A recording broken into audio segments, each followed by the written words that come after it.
I'm Chris Farrell, and this is On Watch.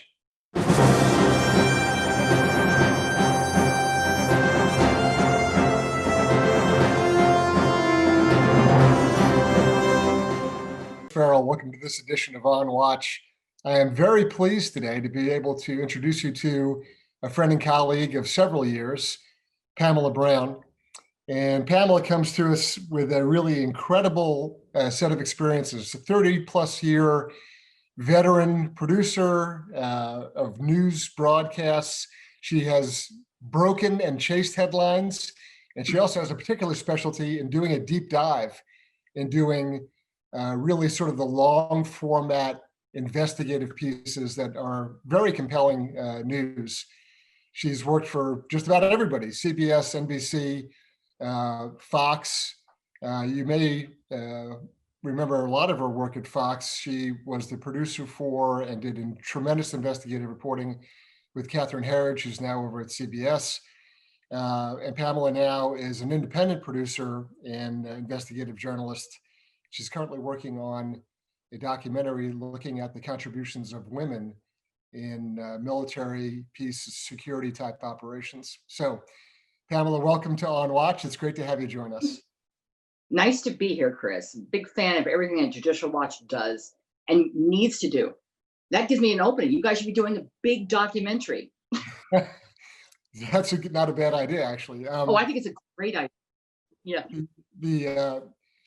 We can have kind of a far-ranging discussion today on all sorts of topics. There's almost too much to talk about, really. Exactly. So, you and I chatted before our talk here, and one of the things that comes up is actually some news that we broke about the release of documents out of the State Department that have to do with Christopher Steele and the Russia hoax. I would refer our viewers back to our website to look at that reporting that just came out in the last couple of days. But what it shows is not just the deep state, it's what a friend of mine calls the counter state.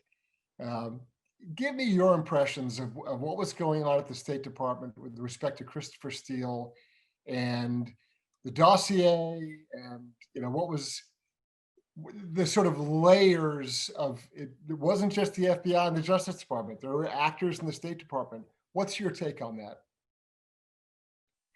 Chris, it is just so great that someone is focusing on these details. Because when you stand back and look at everything and how it was orchestrated, I'm always drawn to the changing answers as to when Christopher Steele was officially hired by Fusion GPS. And that would be Mr. Simpson, Glenn Simpson, Peter Fritsch, who it seemed to me he was always on their payroll. We've now learned that from the documents that you have uncovered as well, that he never quite left the payroll. He was on the payroll of the FBI as a CHS, but it was very important that he kept his work going with Fusion GPS. So I look at apparently, according to Mr. Simpson's testimony, he, went off to England and met Christopher Steele in an airport and hired him. I believe he says May or June. They always say it, May or June, or could have been March. It's always a shifting date. And I think that's something that you guys confront. But I have never seen a more, how can I say this? Overly enthusiastic spy for hire that was just being trotted out repeatedly, by Mr. Simpson, trotted out to unwilling, or rather pets, as I call pet journalists of Mr. Simpson. But he was going in and out of the State Department. And we know Mr. Weiner is highly politicized with Mrs. Clinton's failed efforts in Libya. That is the biggest thing that jumps out to me on the new documents that Judicial Watch has obtained. And I want to draw your attention to one that jumped out after I read them over the weekend. It's just that after all this testimony where Weiner says he didn't tell anybody that he knew Christopher Steele, it's like you guys uncovered emails in 2014 where it's like, keep the reports coming. What was that one thing? I love this. This is July 1st, 2014. Weiner, you guys obtained, Judicial Watch obtained correspondence showing Weiner writing to Victoria Nuland. Again, July 1st, 2014. And I love this. Christopher Steele is a good friend, and I do trust him. Redacted. I told him we don't leak. That would be other parts of the USG, United States government, and do not worry. Nuland responds, love these, thanks. So that's one of my favorites that you guys dug up. So, you know, I think a lot of our viewers hear names like Christopher Steele and they see these sort of associations with various government officials. But I mean, he's not alone. There's other characters like Steph Halper, who's one of Yes, these yes, long-term on contract to who knows who, yes. Joseph Mifsud. How do you, when you look at like the Steels, the Halpers, the Mifsuds, these sort of utility government intelligence, law enforcement kind of, they're like in the bullpen. They're like pitchers that you call in, you know, when you get in trouble. That's an excellent point. How do we run a government when you have these sort of operatives loosely floating around on the payroll that are available to do hit jobs like this? That's an excellent question. And I'm always fascinated when what actually they're getting paid to do emerges. Because as you know, it's expensive to be flying around to these conferences where everybody just kind of aggregates and exchanges rumors, innuendo, or orchestrates an investigation, which I think is at the core of what Mr. Simpson and others like him, including Mr. Halper, they orchestrate, they Yes. trigger investigation. So I don't know what you want to call that. It's just it just gives you chills. It's like I've spent a lot of time in Eastern Europe. I've spent a lot of time in Saudi Arabia. I covered civil wars, and I know when someone says, you know, round up the usual suspects or investigate these people. But this it's just stunning to me, the abuse of the most powerful entities in our country. It seems like some of these guys who are sort of the contractors, whether it's Steele or Halper, they actually end up driving the train. You know, they Yeah. come up with sort of a concept, or they come up with their own little fairy tale or legend, and then they sort of spoon feed it to the government, who then enthusiastically gets excited. And instead of the government directing and controlling them as sort of intelligence or law enforcement assets, it flips around, and the guys who are sort of on the payroll, they start driving what the government is doing, and they control the narrative. Right. And then don't forget the role of the people in the press, because it was one thing that struck, no pun intended, please. One thing that was something that Heritage and I always talked about is that when the story started getting out there about the dossier, we started hearing this burbling, and we're like, what the hell? I mean, we're both pretty plugged in. She's not hearing anything. I'm not hearing anything. And it was clearly being just, you know, sprinkled by Mr. Simpson, because in the testimony of his Mark Elias, the big legal cheese who's head of the, you know, he's doing everything with DNC. He says he approves all monies. He's in charge of Fusion GPS. Everything comes to him. He knows everything, but he knows nothing. And it was just like one-stop check writing for anything they wanted to do. And that's disturbing, very, very disturbing, because it was all just so dribbled out. And that's why I find the role of Fusion GPS just deeply disturbing. And how Senate, I can never get this one, the SSCI, the big giant 900-page thing that they came out a couple of months ago, is that they let Simpson submit his book. They entered that into the public record. His book that he wrote with Fritsch, Crime in Progress. He just refused to cooperate. What does that mean to you, Chris? I'm just like stunned by that. Yeah, there's the big question. So Simpson obviously is at the very heart of all this. I always like pointing out to people that the folks that get all excited about the Trump Tower meeting with Veselnitskaya, the Russian attorney who I interviewed her, yeah. And we'll talk about the interview with her in a second. But you know, before she went into Trump Tower, who did she meet with? Glenn Simpson of Fusion GPS. She goes in, she has this very weird meeting that everyone's kind of looking at each other like, why are we here? Why are we doing this? She then leaves the meeting at the Trump Tower. Who's the next person that she meets with right away? Glenn Simpson, Fusion Yeah. GPS. So back when I was an intelligence officer, we used to call that dispatch and recovery, right?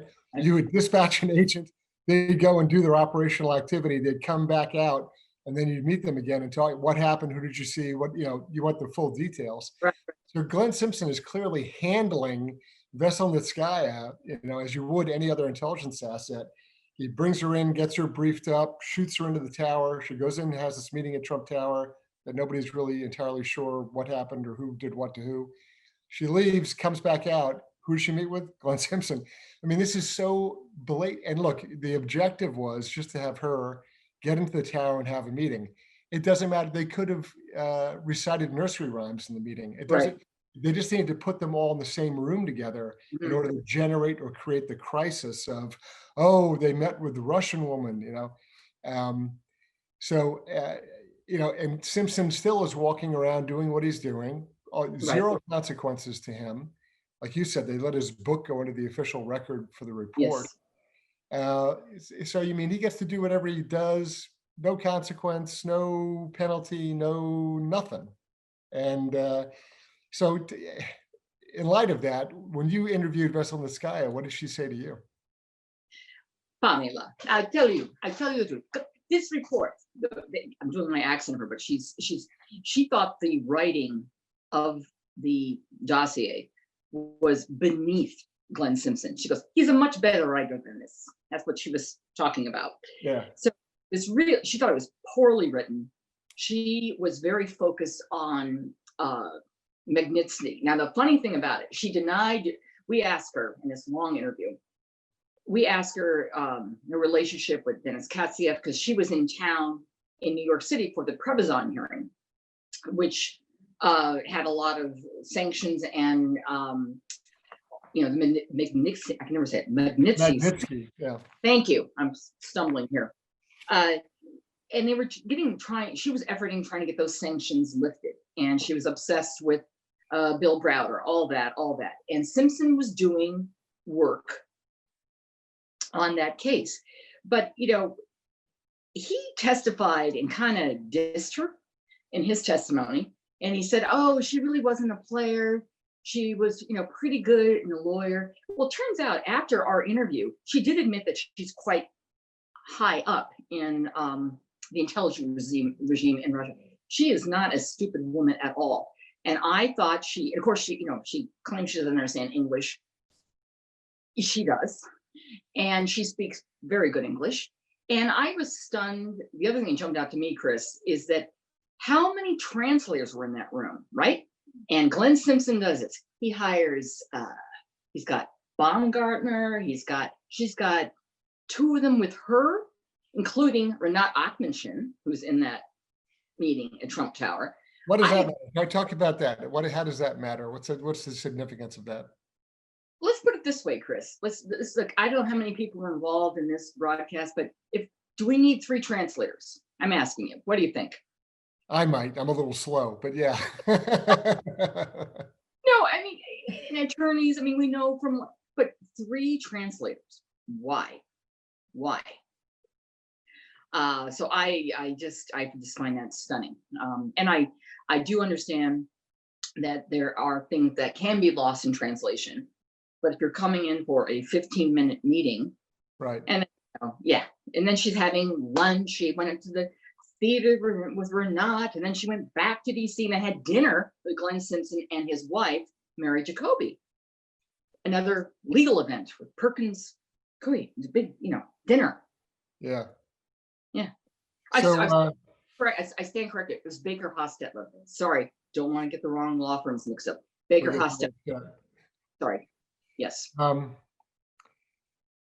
So we've talked about these new emails out of the State Department and the involvement of people like Victoria Nuland and others going way back, going years back, and Christopher Steele and his involvement. We've looked at, Veselnitskaya, Steele, and Fusion GPS with respect to Glenn Simpson. You know, you've done a ton of reporting. You've turned up all kinds of very unpleasant facts that people would rather not have made public. Judicial Watch does what it does. Some people like Devin Nunes do what they do. And so, there's a lot of people that are terribly frustrated. They say, wait a minute, how did all this stuff has been turned up and all these records and documents have been produced? The president just last week, put out probably his fifth ultimatum demanding that everything be released, and his staff dutifully ignores him or subverts him. It's an outrageous. The president says, release everything and make it public. And they all smile and shake their heads and say, yes, sir. And then they run out in the hallway and invent ways not to turn stuff over. The president is not well served. But maybe that's the spreadsheet. They just said, what can we give them? Let's give them the spreadsheet, right? Another great, yeah. So it's the same set of documents, and they just sort of rearrange it and they put it in a new format. Excellent. And they expect people just to sort of chase their tails and look at the same thing over and over again. Come on, you got a bunch of lawyers. We're all tired of this stuff, right? Yeah, we're all tired.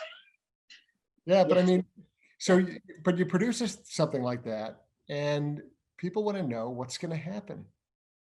What happens to the bad guys? What happens to the people that have been lying and twisting and plotting? And why are there no consequences? Which really takes us to the Durham report. So, I mean, and now Bill Barr is walking around Capitol Hill whispering to people saying nothing's going to happen before the election. Surprise, surprise.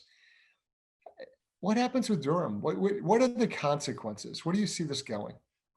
Well, I wonder, and at the core of it, I believe something can happen. I believe the tentacles, and one of your colleagues, Matt and I were talking about this, the tentacles, the scope of this rot, this corruption is so immense. And that is, I believe, so Barr has got like 2 different jurisdictions, right, investigating right now. There's one in Missouri, one in Texas. Am I right on that, I think? That's my understanding. Yeah. And so what are we going to get after all this besides paper cuts? I mean, unless there are indictments, and look, this guy Kleinsmith, the one kind of third string attorney that gave his half-hearted plea deal that he lied about lying or whatever. Altering an email about Mr. Page. Yes. Yeah. About Page. Is that the only scalp? Is that the only? I sincerely hope not. One of the most disturbing thing is to see people like, well, let's go through the people that they're on camera, have contracts with media. Mr. McCabe, I believe he's still at CNN. I think isn't that where he is? Yeah. McCabe, and so is Brennan. So, and they just continue to be on television and lie. So in other words, it's just like, I don't think I've ever seen people under an active criminal investigation that are allowed just to be hired and to spew additional lies or alter history or change facts. I mean, look at Mr. Brennan finally being confronted with his handwritten notes, where he has publicly said things that are not reflective of those notes. And right. I find that, so what happens then? Do they get, so you're gonna say, like, everything I've said in my appearances, someone should total up the minutes they've been on television. Like, you had 575 appearances where you lied and said the same crap 589 times. Right. That's appalling. And to the average person, they're confronted with life. They've got family, education. What is this saying about the future generations, that this is just such lies and failure to enforce the law that is the same for all? I mean, that is the part that I just can't get. And what is the law for lying to Congress? I guess nothing, right? What happens, Chris? Apparently not. I mean, and then even when they're lied to, their behavior and conduct is so weird. You'll recall that Comey was sitting in front of the Senate Intelligence Committee, and he revealed that he had run out to his car and immediately made notes about his briefing and his discussions with President Trump. Yes. And then, and that he had then leaked them through his attorney friend out to the New York Times. And when he finished saying that, rather than having the sergeant at arms of the Senate come in and place him under arrest, which is what should have happened, these senators sat there and they clapped like trained seals. They Mm. thanked him. They said that he was a great American and all. This guy just admitted he broke the law like 4 different ways, and they all think it's fabulous. And they thank him for his patriotism and his service to his country and blah blah blah blah blah blah. I mean, the disconnect is just astounding to me. I can't. Uh, I mean, here's the other really scary thing, in my opinion. If you get President Biden, you'll never hear another syllable of this. I Yeah, mean, to try to drag it out. Judicial will keep talking about it, but there will be every investigation will be shut down, every document will be suppressed. It'll all go down the memory hole. Mm. That is disturbing, and I find, I admit, I did buy Peter Strzok's book. I wasted $27. I apologize. It is like, and I found it stunning that I guess it had to be vetted, but he could not even mention Lisa Page in it. She's not mentioned by name in it. And all of his, everyone has a nom de guerre first name, Derek. Yeah. The whole thing is just alternate universe, as it was with the Mr. Comey's, who seems to be always queasy or nauseous, right? That seems to be his favorite. He uses the term. He's always queasy. He's a little bit nauseous. God, this guy. I hope this guy gets a nice medical workup here. A very delicate constitution. I guess, but I guess maybe that's it. They just keep pounding their version of the truth, and now we're back to like North Korea land. It's just like they just keep saying, repeating the lies enough that but they're not being confronted with the actual record, and that is a difficult challenge for this country. And something's got to happen, really, it really does. And I don't even know why they should have no shame. I mean, why would you hire somebody who's under active criminal investigation? I don't understand that. Yeah. I mean, aren't there other people that deserve jobs? Pamela, looking ahead, what, if you're comfortable with it, can you share with us any story that you're currently working on, or any project, any sort of a larger project that's sort of on the horizon for you? What are you up to? What kind of mischief? Well, I remain committed to doing even a better documentary on all this that we're speaking about, because it needs to be done. And so many people, so much good work needs to be recognized. And I think you guys have just a wealth of material in the Judicial Watch archives. That's number one. But number two, I did 102 hours of war stories with Oliver North, which was a very successful franchise. And I would very much like someday to do one that focuses on the contributions of women. And that goes beyond women, is warriors, it's intelligence officers, it's everyone. There's just so many of those war stories, as I call them, war stories that deserve to be told. And there's so much service and sacrifice by women you don't know about. So that's a pet project I'd like to do, but we have to keep holding people accountable, Chris. Come on. You've got the big Judicial Watch here. Let's go. Come on. Let's go. We're not going anywhere. We've been around now for about 25 Good. years, and we'll be around for another 25, I'm quite certain. Yeah. Come on. All those wonderful deposition tapes. Come on, Chris. You got to get those. Yeah, Judge Emmett Sullivan. Chris, I've asked you for these before. I said, come on, Chris. Give me one of those. They're under seal by Judge Emmett Sullivan, of General Flynn fame. There's some great depositions of people like Huma Abedin and Cheryl Mills that would be fascinating to show those videos to the public and let them see their behavior. I'm standing here, Chris. My motto: life is edited. That's my motto. I have one funny story to tell you about Christopher Steele. So, in the midst of everything, I had encountered his office was polite. They'd always respond in email, right? And he was very. One of the things I found fascinating on his first meeting on July 5th. So, I'm obsessed with July 5th, 2016. So, we're all watching James Comey give his press conference on Mrs. Clinton's email practices, and then we're all going like, what? At the same time, on that same day,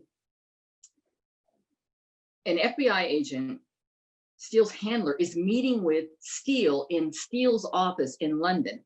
Now, what was fascinating, and you're reading all this, and so the FBI handling agent one, his name's been out there, but they kind of still, he's testified as redacted, Mr. Guetta.